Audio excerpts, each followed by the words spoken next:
uwi na nga sa bahay. Ang init sa labas. Uutusan ko nga muna si Joy. Joy! Joy!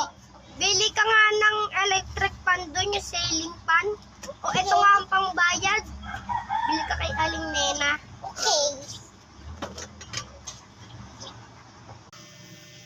Pabili po. Ano yon? Ceiling fan po. Ito po bayad. Ito nga. Opo, thank you po. Sige. Ang tagal naman ni Catherine. Nasaan na ba yun? Ay, Joy pala. Ang tagal na ba yun? Baka nanihintay na si mama.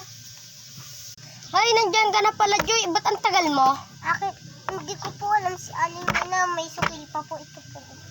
And thank you. Ay, ito nga pala yung ceiling fan. Akin na po yung laruan ko. Yan nga pala yung ceiling fan. Sabi mo? Akin na po yung laruan ko. O sige.